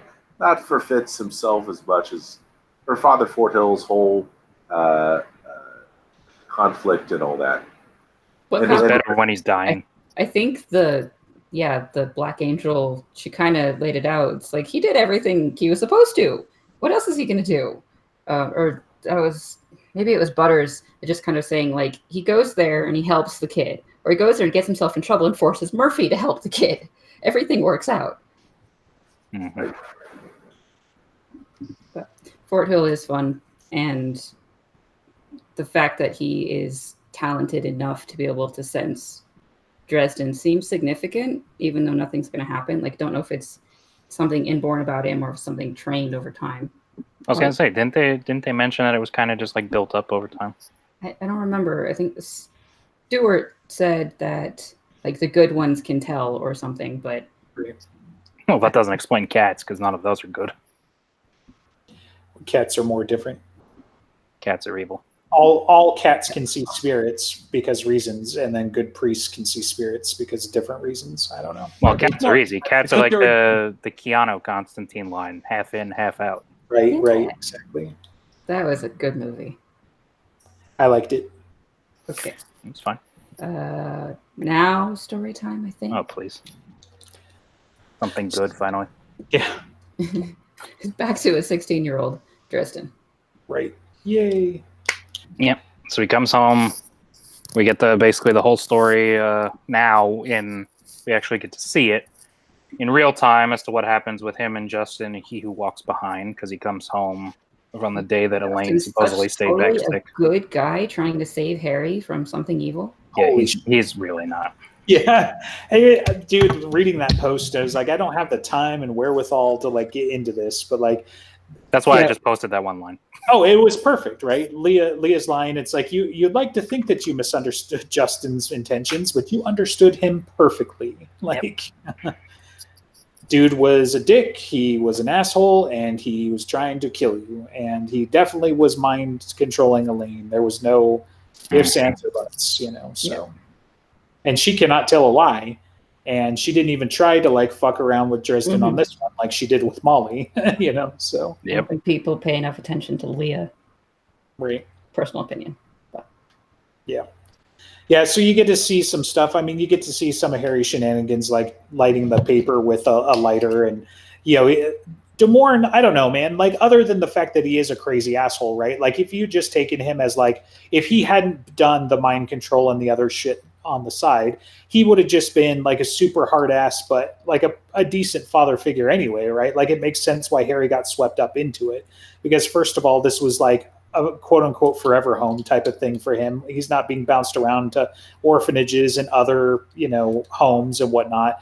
But like De Morn was like, put the fire out, because that's not the point of the exercise, but he applauds his ingenuity for employing it anyway. But he's like, you should do what I told you to because you're better than this, unless you want to flick your bick the rest of your life. And then that's where Harry gets flicking bickus. So And he says the line of, I like, don't get that. whether really, the spell by way. That succeeds might or be a not. saying, I don't know. So Bic- a Bic is a lighter company. yeah, it's a brand of lighter. So flicking your bick is how Lighting you up. Yeah. Okay. But Justin has the line of, it doesn't matter whether the spell succeeds or not. It's what's mattering to his opinion is whether you're trying. The real magic is the friendship you earned along the way. No way. That's a Well, different kind of. Yeah. Maybe not from Justin. right. Um, Yeah, like if you look past the fact that he throws baseballs at Harry, trying to teach him how to shield, or the fact that he knowing that he does that, but that he rewarded Harry with a baseball mitt. right. Well, I think the baseball happened earlier, right? Like I don't think they were to the shield stuff yet. I got the impression Hope that the not. baseball bit was like a prelude to the shield training. Exactly, right? Because he was Yeah, still we'll butter him up with having a catch and then fucking rocket them at him. right. Right. Turn something you like into something terrible later. So Mhm. yeah, so they talk a little bit about how Harry and Elaine spent a lot of time together, which you've heard like 4 times in 3 other books, and then the whole like Harry came home early to take care of Elaine because she was sick that day, but really it was probably just De Morn did something or had already gotten to her enough to say that she was going to stay home, and he was in the middle of trying to make her a thrall. No. And then Oh, he that's- had already. He Yeah, got she her. was already a thrall, and they're preparing to tackle Dresden. And Oh, that's right. why there was a straitjacket on the table. Right. Got the window where he jumps out the window, whatever it was. And then After they engage a little bit. and then he sticks up a convenience store. that was the thing that I never fully understood, right? Like the engagement that's in the book was not where he died, No. right? No, No. he goes off and with Leah for a little bit and trains. Insofar right. as she just kind of tortures him for a week or 2, and then he goes Gives back him to confront feather. Justin with his Dumbo magic feather confidence. Right. Yeah, this is why Leah said she missed that episode about what happened before she got involved. Right. He goes to the convenience store and he makes up a gun in a paper bag and does the whole kapow sounds for I like magic. the side note. He's like, okay, I know it's something like it's something like this, like most original spell or whatever, with like kapow. But And then he who walks behind starts being creepy. Really. He's creepy. And He's a Harry walker. says- yeah. Of course he's creepy. And Harry is 16-year-old snarky back at him. Right. Yep. And then eventually blows up the gas station and makes him go away. Not after doing that. I know you are, but what am I? Mm. Yeah, well.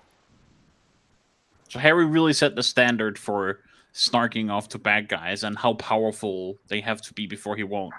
So if he does it to a walker, he has to do it to everybody, right? Well, he was ignorant of the fact of what a walker was up until about White Knight. He thought he was just a run-of-the-mill demon. Yeah, he was just strong he as also demon snarks he who walks before. in cold days. Right. Before, right? Yeah, well, I mean, he snarks off to everyone, but Right. except, well, That was I mean, his justification for doing it to the black-haired ladies that Vadarung has, because like it's part of my identity to snark off to people. If I don't do it to them, they'll think it's not me. Right. Well, and I mean, honestly, though, in a way, this probably sets up some of Harry's deeper personality with snarking off to Powers, right? Because he had no idea that this was a badass demon, but then later on he finds out, well, all I had to do was like blow up a gas station and I beat him, so it's going to be that easy all the time, right? Like it makes no logical sense why he's able to take out the Walker here. No. but he you know. says as much that he thinks the walker through the fight. Yeah. So So at least he's able to recognize that now as an adult. right. And Leah plants the hint of you are not the only place where your memories are stored. It's like out there in the ether or in the universe. And she gives him a couple of hints as to who actually killed him. Yes, because they had the deal of Three true answers. 3 true answers Right. for the story. And then she's like, say, who killed me? And Eternal Silence says, no. Yeah, he shows back up and he starts screaming. Oh, I am of a mind to end this whole charade. Yeah, and the description that Leah looked like she got smacked in the face by the power of his words. I love Yeah. that imagery. Cease your You incessant must not. yelling. Yep. So then they hint at what Harry's about to do as a plan because he decides to go round up the Lecter Spectres Mhm. to take the fight to the Corpse Taker. But first, Fitz and Butters come Yeah, but to Harry because Fort Hill decided to go talk to Aristides. And this is when you get the ride along with Bob. Okay. So Bob looks kind of just like a young dude in his skull. Mhm. He can now imitate food because he went on a ride along for Butters at like Thanksgiving, was it? Or was it just a normal dinner? No, it was Thanksgiving, I think. And Well- Harry's impressed by his whole like mini pocket dimension, and he tells him, "Well, you know, a golden cage is still a cage. That's why I always want out." Blah yada yada. Yeah. And then they talk about his running around in his freaking soul, man. And he starts smacking him over the head with information. He's like, "Well, Uriel's obviously involved." And Harry's like, "What?" My notes are definitely in a different order than we covered this because I just saw I like the Denny's thing with Molly, like in some of her dialogue there. I was like, man, we should not have glossed over that. Oh well. It's badass. Go read it if you have. Go to a Denny's and approximate the book. Take the book with you and read that part. I can do it. I can make the fuckers afraid. Just start saying that out in Denny's. That'll work. Alone, not to anyone. You have Well, to yeah, obviously. talking to no While one. you sit there muttering over a half-drunk coffee cup with like your oldest, rattiest hoodie. Hot chocolate, but yeah. Yeah. Well, Runs you over can, my you can do coffee. No, you don't have to be hot chocolate. Uh, And coffee's cheaper. I like in your notes, there's a difference between dead and gone. Side eye at Demorne. oh yeah, right. Yeah, I mean, come on, for sure. Like, I was like, that's I don't know. Like, is that foreshadowing? Because With all of the we talk did the about whole- Kemmler and Corpse Taker and Harry and what he does, Right. you feel suspicious about anyone being dead. Well, that and like it's incessant, and I roll my eyes every time, right? But everybody's like, but Butcher says that he's DED dead, and it's like, yeah, but the fucker is dead. But that also doesn't mean that he can't come back because Harry was basically dead. I mean, Harry was more like mostly dead, right? We're talking full on like blave, or whatever. So we get the whole really Princess Bride series. Yes. Right? I still need to watch that. He was all dead. You could only go through his pockets looking for loose change. So, but Damorn is supposed to be dead, right? But then you get Ghost Story, and I think I'd seen another post where this shit came up again, and I'm like, we still haven't seen the body, and even with Ghost Story, we went through all of Harry's memories, and we still didn't even see how that fight went down. Especially that Cal is Petrovich, and Petrovich was Justin's teacher. Right. And you get how did Harry beat this demon, even if it threw the fight? And how the fuck did Harry beat a senior warden? And, just all of this stuff. There's not really any more answers even after Ghost Story. So yeah, I'm I can't say no. I say I don't buy it, but there's just enough that I feel like it could be a possibility still. So there's always the theory that Corpse Taker or Kemmler taught Corpse Taker everything Corpse Taker knew. Kemmler does the Corpse Taker thing, the body switcheroo. Kemmler did the body switcheroo with Justin. Justin is dead, but Kemmler and Justin's body was the guy that Harry knew. And who knows? Did you just write this poem? Jesus Christ! What? No, people actually think this is a thing. This is a real theory. You could also say, oh no, but then somebody wrote it out. You just ad hoc the. Then Kemmler also did another body switch, and now Kemmler's in Elaine's body. Oh Jesus Christ, that's right. This is why the series, when it continues, will be glorious, because once it finishes too, they can just put to rest speculation like this. Right. It won't be nice. E.G. will No, it won't, because Cal's these people will move on to other things as the story goes on. Yeah, but they won't do it to Dresden anymore. Yeah, but there's still a lot of fucking Dresden to go. I'm going to be 50 by the time I'm done having to listen to these people. Well, I mean, you don't have to. So anyway, I disagree. Okay. They get to the warehouse with Fitz and his people, and Daniel Carpenter comes storming in up until he finds out that Fort Hill's in danger because he was on orders from Miss Murphy to stop everyone from interacting with Harry.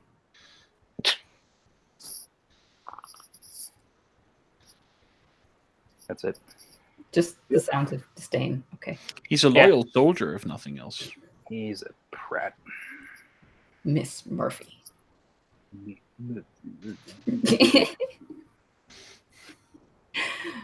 Are we done yet? No.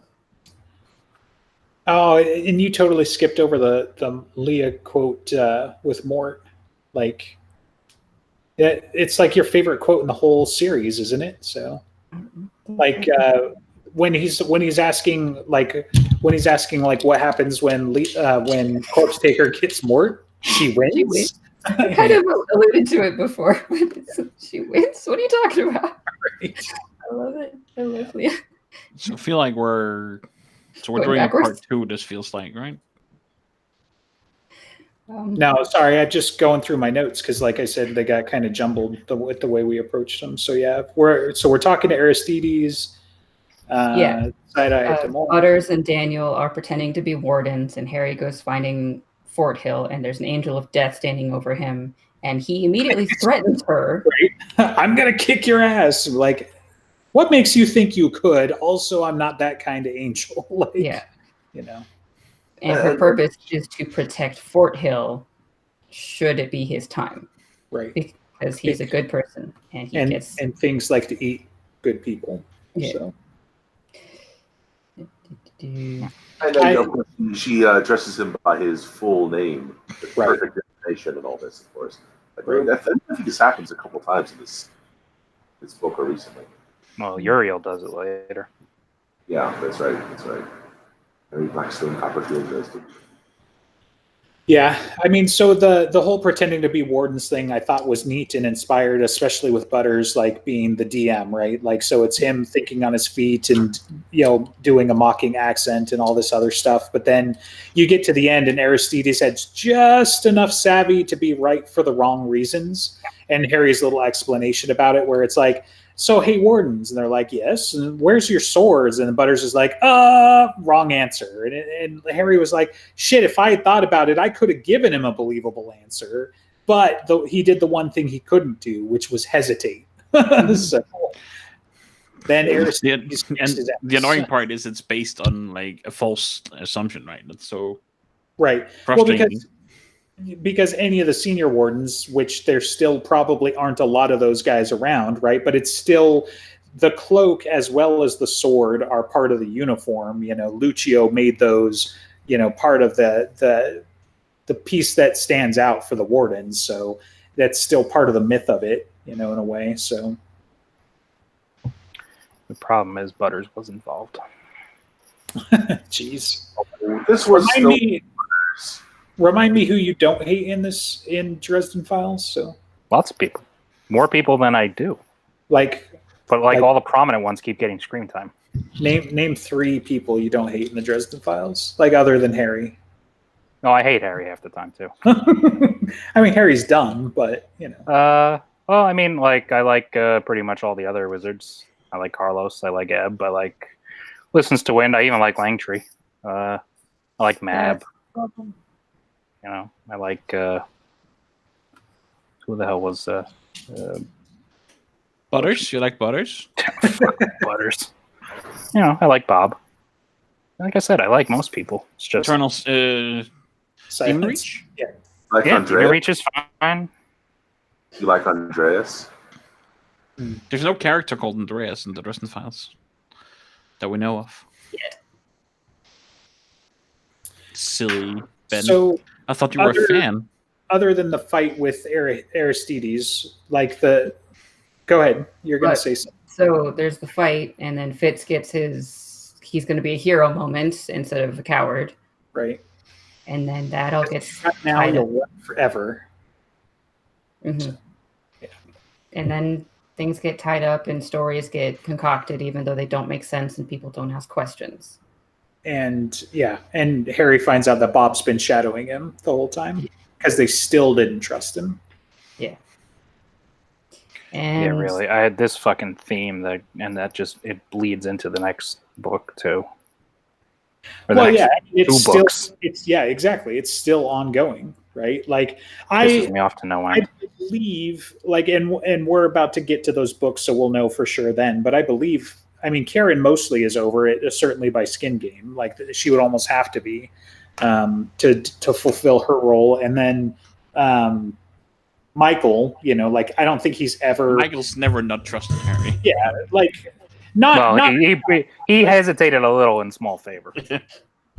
I mean, even when he was possessed by a demon, he still trusted Harry. right. Well, and I'm trying to think there was another moment, but anyway, yeah, like you know, he definitely had his concerns over the whole Shadow incident, you know, with Lashiel and everything and Lash. But you know, like either way, like he's still, you know, ultimately he's still on Harry's side. But yeah, like anyway, a lot of the people, still don't quite trust him. But I think Murphy's slow on the uptake here. Molly jumps in, you know, she pretty much trusts him immediately. And Murphy's reasoning that gets explained at the end is like she didn't want to think that he was actually dead, so she was refusing to believe that that was his ghost. It wasn't just fucking that. Suck it up. It wasn't just that, but they also talk about how it's not the first time that she's been attacked by something that looks like Harry, which means she's still fucking sore about the nightmare from Grave Peril. So, you know, and it's like, oh my God, it was one time. Like, you know, like it must have really done a number on her though, right? Because like Harry talks about the psychic trauma, but it's a lot of tell, don't show, right? So there isn't a lot of ways to empathize with her because it's like, from my perspective, the thing had her for like 5 or 10 minutes and did whatever. And then Harry put her to sleep. And then, okay, we've got like, I think the next book, she's still a little sore about it. But after the ogre fight, she's mostly getting her mojo back. And throughout the rest of the series, she's a total badass. And then all of a sudden, Harry's gone. She doesn't want to believe it. And some other shit's happening. And she's like back to square one, you know, for a lot of that stuff. So, and then in Skin Game, she's like back in the seat again because she starts thinking and, you know, using some of her toys and stuff. But yeah. So after the fight in the warehouse, I think they decide to try to storm Normandy. Right, that's when he gets the Lecter Spectres and he turns Stuart's hand cannon into a wizard staff because Stuart didn't give him a weapon, he gave him power. Yes. Give And him he authority. sent the Lecters to go get Molly, which must have really hurt her, and Right. she opens the way. And everyone else is on their way to the place anyway. Right. And she has to stay behind this time because he needs a wizard to help them. Otherwise, they're not going to make it into the place. So Yeah. And she still is limping around. She wouldn't be able to keep up anyway. which is kind of weird because it's like you're going to the spirit realm. Like the rules should be bendable there, but Well, in the spirit realm, If you're experienced, maybe. everything was actually affecting them. Like the water was water. It wasn't that something they were passing through. So I'm sure it would be even harder. I was going to say, because wasn't that kind? I mean, it wasn't like necessarily a proper demence, but it had been influenced by Evil Bob and all the events going on. So I have to imagine it was made a little more concrete, for lack of a better word. right. So yeah, big CGI fight. Yeah, I mean, Love really, it. Normandy is apt though. Like it's super awesome because you got magical Normandy with Blue Skull as the the guy running the place. You've got the porcupine critters that like shoot out their barbs and like tear ghosts asunder and shit. You've got the Lecters with their grenades and whatever, and it's like. Sir Stuart even has his little fucking Batman bombs, that he lights the fuse and blows up, the bunkers, and you get to see, Batman bombs? Are they just yeah, like- they're the little black. Come on, they're the little black bombs with the fuses, like whatever. Classic old cartoon kind. Yeah, Oh, yeah, right. yeah. Cartoon. Sorry. Anyway, that's where my brain latched onto it. I'm thinking like the giant one he was running around with. Everybody knows that scene. Never a good place to put a bomb. Anyway, but you also get to see Harry being like a badass wizard. And what was funny was like, so he throws up his shield, right, to protect the ghosts for the most part as they like start blowing up bunkers. And at one point he's like, man, I don't know how long I can hold this against that kind of fire. It's pretty crazy. It's going to be less than an hour. What do you mean less than an hour? You can hold your fucking shield for an hour under heavy machine gun fire? That's badass, it's just kind of funny. He's like, I don't know if we're going to have enough time to do this. So, Yeah. And also, he kept having the specters being all spread out, but what they do later is like just literally pile in on top of each other. right. Like stand on top of each other. Yeah, because that's still possible. Right. Yeah. So, yeah, but he also unleashes them. So once they get up top into the trenches and basically they become, Monsters. outsider level horrors and, tentacle critters running around just eating the dog faced demons that, Wolfwaffen. yeah, the Wolfwaffen. I just can't. When I picture them, it's just like it's not pretty. Yeah. Well, they're hairless dog faces. So, Not a great mental image. Let me just tell you. I try. I rarely picture stuff in books that much. I just listen to the story. But I tried when I was like, I paused and I was like, man, that is nasty. right. Well, that's right. Because they also don't have eyes. They just have eye sockets. So, yeah. Which is always unsettling. Right. So, because we had to have the extra creepy. So then, And then Evil Bob. yeah, Harry fights Evil Bob and mostly gets his ass kicked. And then actual Bob shows up to fight with him. And he tells him to go because I've got to delay this guy for like 2 minutes until I can show up to close the gate behind you. But it turned out to be like a ruse, basically, just because so Harry gets all the ghosts to jump in simultaneously because ghost physics, and then finds out that the gate was rigged to close anyway. So it was just like, if Evil Bob had known that, he would have just disengaged to show up to close the gate early. So Bob just being a smart badass. So, Yes. But most importantly, they all get through the gate all at the same time, and then they go boo. right. Yeah, I'm pretty sure that this isn't the first time that a fortress has been stormed with an army of ghosts. I'm pretty sure, blah, blah, blah.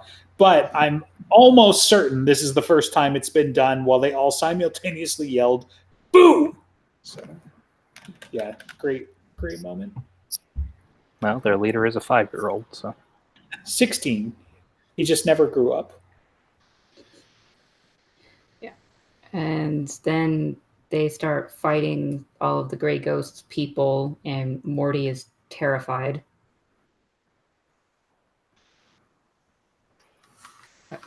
And he keeps telling Dresden how much of an idiot he is for bringing them there and for attacking. Right? yeah, He because they doesn't get eaten. like. Yeah. Well, he knows that now, but yeah, I mean, so Harry basically has the Lectors run around and like start breaking shrines as like the remaining guardian spirits fight the Lemurs, and That could be then the subtitle of his autobiography. Well, I knew that now. right, yeah. He died doing the right thing. He knows that now, and other Harry Dresden stories. Maybe that's what the third thing should be. The There you go. anthology. But yeah, so he and Corpse Taker have a badass 3-dimensional wizard ghost fight as they like disappear and reappear and throw fireballs and lightning at each other. In through walls and all sorts of crazy stuff. Right. And then she keeps like picking away at the Lectors as they're like breaking the stuff. And then finally she goes to like the last one to defend it. And then she's like, wait a minute, you don't even know why these are here. And then she breaks the last one. So, which And then- like remind me why she thought that was a good idea, because like the only thing that I thought was going to happen initially was like the whole wraiths was like it was mostly to keep the wraiths contained, but So it was to keep, I don't know. Now she needs to eat all of the wraiths and get enough craziness to be It's able what to take keeps the over war other club, people. which is keeping the entry team from entering, which she needs them so she can manifest and take over one of their bodies. sure. And I know that ended up being part of it too, but I was like, she's all like being smug in Harry's direction. I'm like, honestly, I don't know. And I like I didn't feel like it was like such a big gee whiz moment, but maybe that's because I've read it before and I was like, yeah, but everybody's going to be fine, you know? But so the entry team does come in, like Harry pops out at one point. And He goes outside and then realizes that there's a threshold, and Murphy says, "How did you plan on getting back in?" And he goes,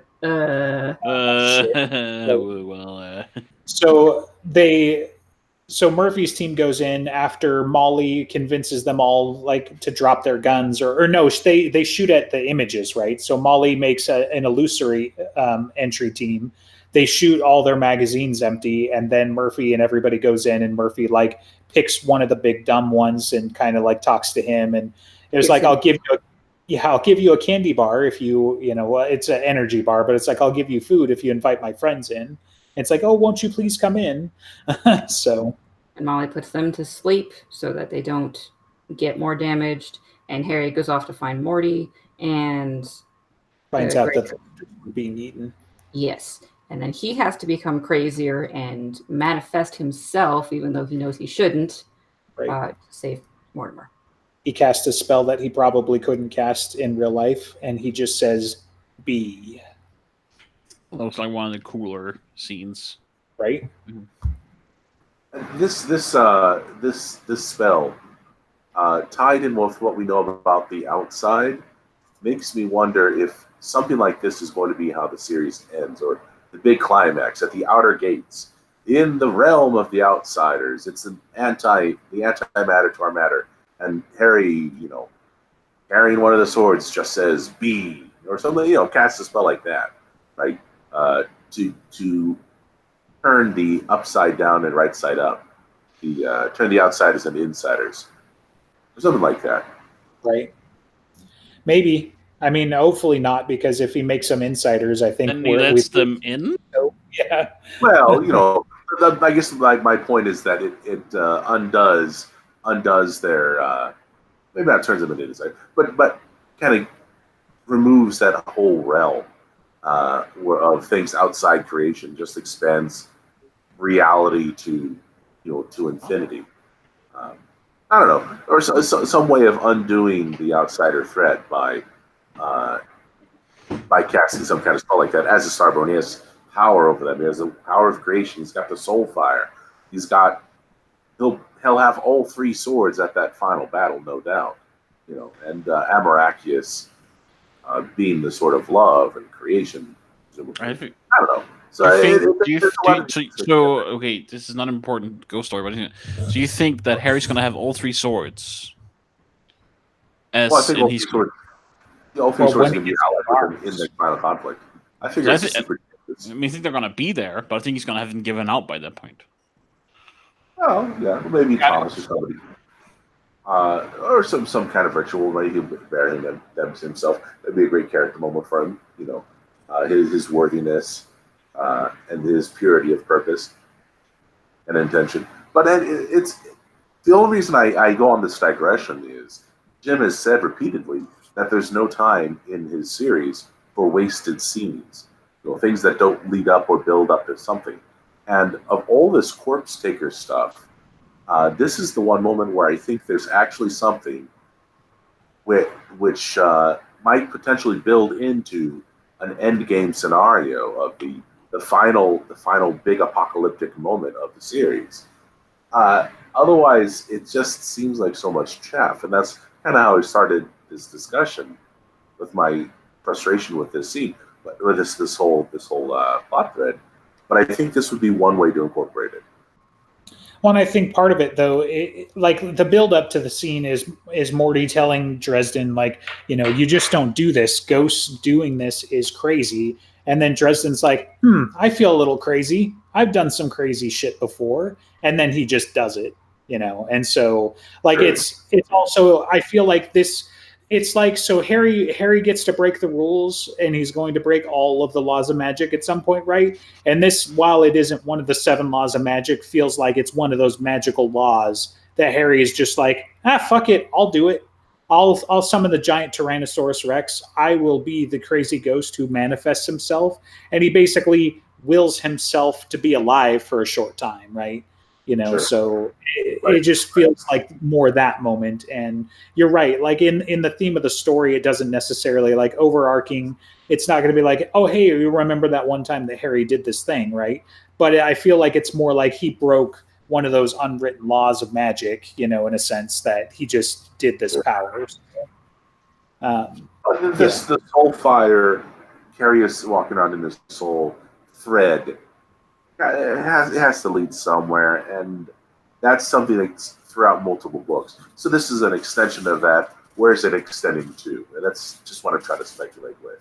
I think it would be a perfect fit when you have the outsiders being like the antimatter to our matter, the kind of the perfect opposites of things that exist. They're the unexistent nemesis. Maybe. Anyway, not to put out too much of a digression. Just trying to connect the dots. Right. So to continue on, Harry gets back up to the people and finds that they've all been unconscious, and Butters is talking to him, and then he figures out that that's not Butters, and gets brains blown out. Right. And Corpse Taker then gets into a fight with Molly, and Harry. Get out of my friend. Yeah. And that's when we get into mental fortress fighting in Star Trek. Right. Well, it's kind of nice, right? Because you get a little bit of like Harry has been doing this with Molly, as probably especially after Turncoat. There would have been a little bit of time where this was super relevant. They've been going after each other. And so you get some of their philosophies, and you get to finally see Harry's, like you get a little bit of it in Deadbeat, but you get more of it in Cold Days because he fights the outsider this way. And then with Molly, you get to see her Molly hordes, her Mongol hordes going everywhere and doing whatever, but she's also changed the game a little bit. So you get some of that introspection where she's got multiple sectors. And as Corpse Taker commits more of her forces, she tries to detonate that area and basically trap Corpse Taker and blow her up. Because if you kill her in your mind, you win. You could potentially, maybe especially because she's the invader and she's a ghost, you would take her out.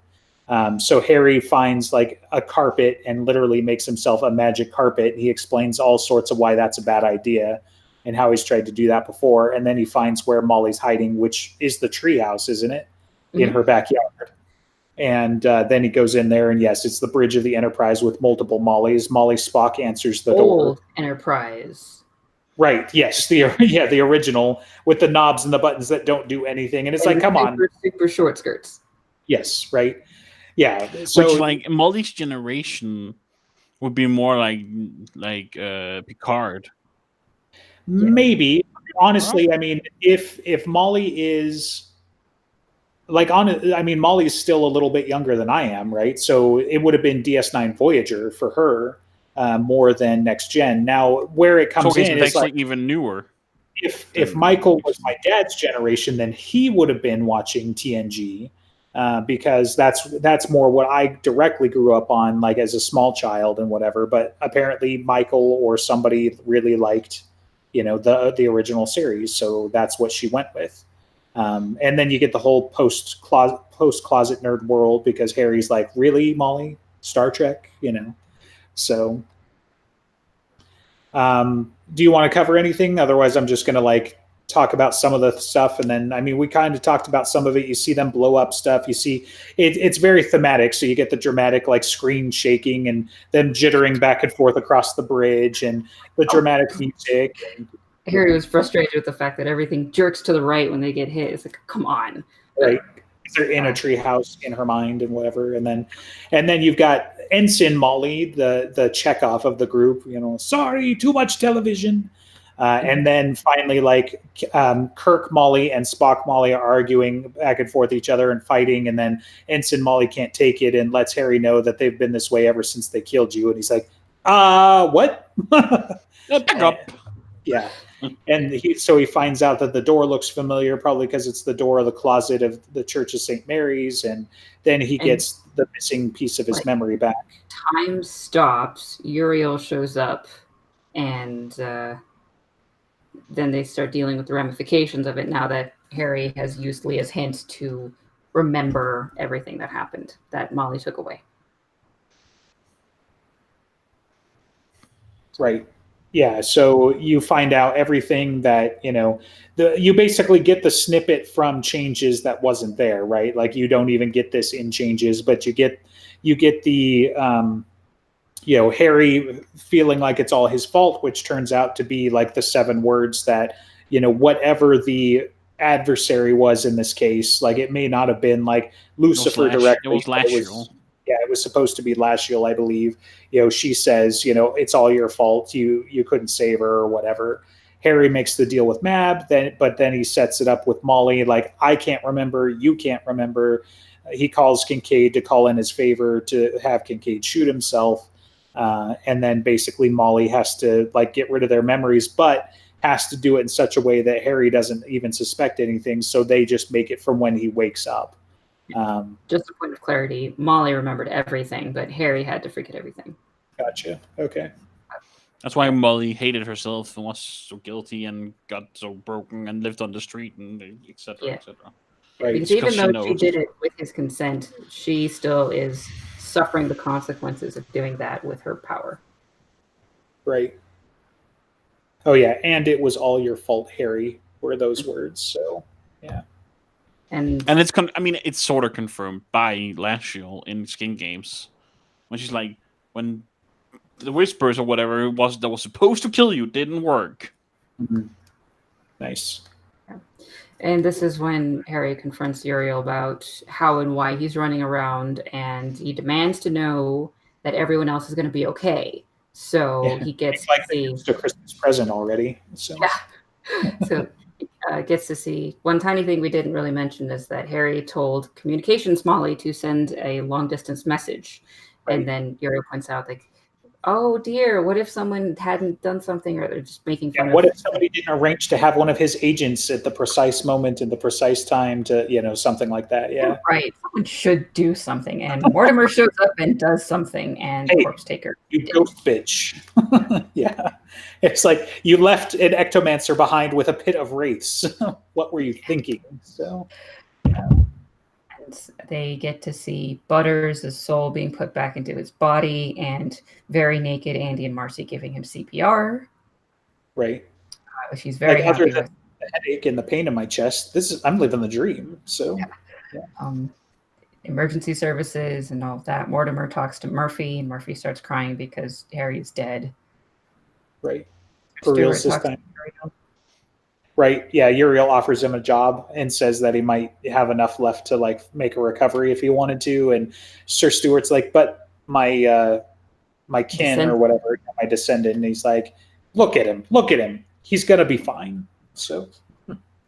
And I think that's all from there. Oh, But then from there, they go to other people. Thomas Finally get to see Thomas. being brooding and drinking and just totally upset until,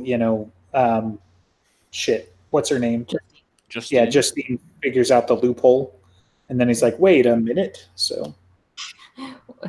And then there's this, like, you never see her again or think about her again, but I think her name was Mara. It's like, of course her name began with an M. Oh, jeez. Yeah. Yeah. And Justine forcibly makes Thomas stop being so emo. Yeah, okay. And Harry's like, yeah, he's going to be fine. I don't have to worry about it. Right. And We don't need to watch this. We're good. was there anyone else before Maggie? I don't think so. I think it was just the three. And then he's like, okay, now one last person. He's like, oh, I was wondering when we were going to get to that. Yes. And we find out that Maggie is at the Carpenter's residence, which is being protected by a fleet of guardian angels and Mouse. Right. Who's a good dog because everybody says so. And Uriel calls Mouse little brother. Stood out to me this time. Yeah. Because a guardian dog and a guardian angel, I guess. I don't know. But Well, I mean, he's a demon, right? We've kind of talked about that too. Like the, Eastern, mythologies call most spirits are demons. So he's probably just because he's a good demon, he's some kind of angel type or something, or some kind of difference is it kind of like what you see in Zoo Day of Mouse is talking like we're meant to love, we're meant to protect. And that's the same thing that Uriel is trying to promote people from doing. Could be. But there's definitely some form of relationship or friendship between the two. Right.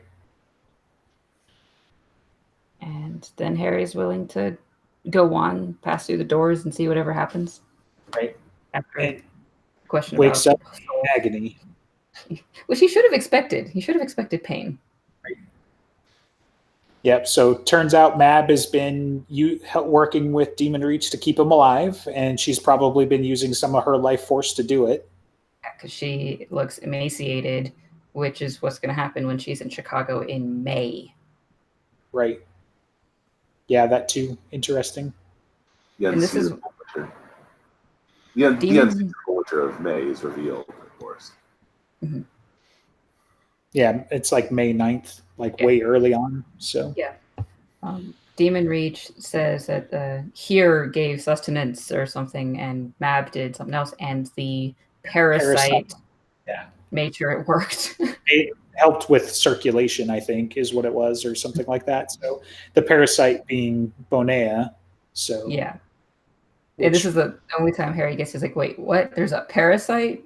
And then immediately he gets into an argument with Mab. Right. And basically says, like, you're going to let me do it my way, or you're going to get me to only follow your orders, and you're going to have to be there to supervise me every single time, and, whatever. After Uriel whispers, lies, she can't make you do anything other than whatever the phrasing is there. Right. I wonder, I'm curious, what does Mab gain from Dresden remembering he's his own killer? Why is that his mission? It's not. She's keeping him alive because she wants him as his knight. Sure. It's Uriel who sends him on the mission. Yes. Right. She has no interest in it. Yeah, she wants him back. So what I imagine part of it was, right? So like she's keeping the body alive, but she knows she can't do anything to Harry's spirit. But she works it out with Uriel to do something with Harry's spirit, but Uriel can only work within this framework. So Uriel says, okay, I can, but he has to do this first, and then he has to choose it because that's Uriel's team, right? They play for freedom of will. So doesn't need a thug. She needs someone as clever as Harry. So even if she could just animate his body or whatever, that's not going to be what she wants. So yeah, he needs to be whole. That's definitely a possible need. I wonder though if Harry did not realize that the full extent of what he had done and how he had affected the promise, would that have affected the efficacy of her deal with him? If he didn't realize this element of him going back on the deal he'd made with Mab, would he have felt the effect of the deal in the same way? I don't know if there's something there where he just like with the ghost thing. If he really thinks about it, he falls right through the car. You know, if he thinks about it too much. If he thinks about it too much, will he be able to just go back on his deal with Mab? How binding really are the deals that mortals make with Fae, especially if they can't be made to do anything other than what they agree to, or what they choose to? And that might be a part of how he gets out of it later. But I mean, at the end of the day, fairies don't give a shit, right? They don't care what you know or how you know it or anything like that, as long as you fulfill the letter of what was spoken. So she would have been totally fine manipulating Harry or having an agent manipulate Harry in order to get her way. This was a Uriel thing, especially because it was a fallen angel that did it.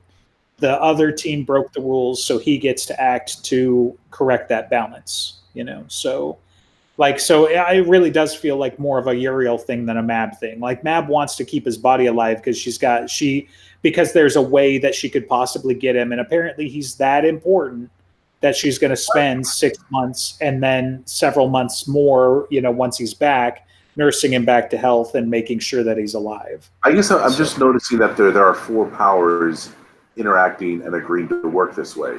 You have Uriel, you have Mab, you have the Parasite, obviously probably for self-preservation on that last one, and you have Demon Reach. And they all have something to benefit from this cooperation when they're very different kinds of entities. Right. I'm under the impression that Uriel didn't make any deal. He just did his own thing. And Mab is like, guess I gotta wait for him now and keep his body alive. I thought there was the implication though that Uriel and Mab were working, or not, yeah, that they were at least working towards a common goal. You know, she just expresses annoyance about Uriel's whole shtick, like what had to happen. I think that's the only thing that's really mentioned on Mab's part. The whatever she calls Uriel's gambit paid off or something. Right.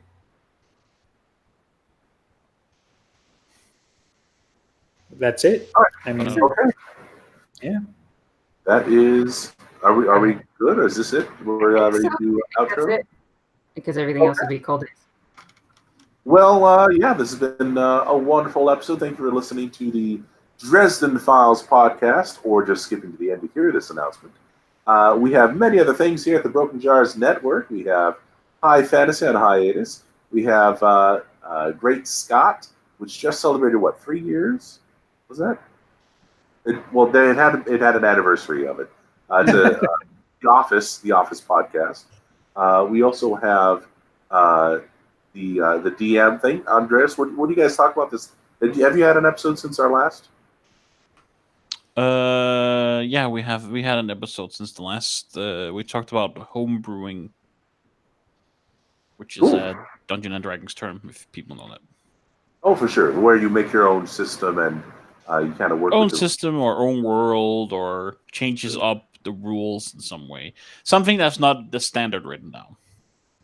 Sounds okay. Hopefully that. I hope that turned out like a great episode. Let's see. What else do we have? And Sim Talk, of course. We're talking about professional simulations. That's still going. So definitely check out the other presentation of the Broken Jars Network here on YouTube or elsewhere, wherever it is. Broken Jars at XYZ.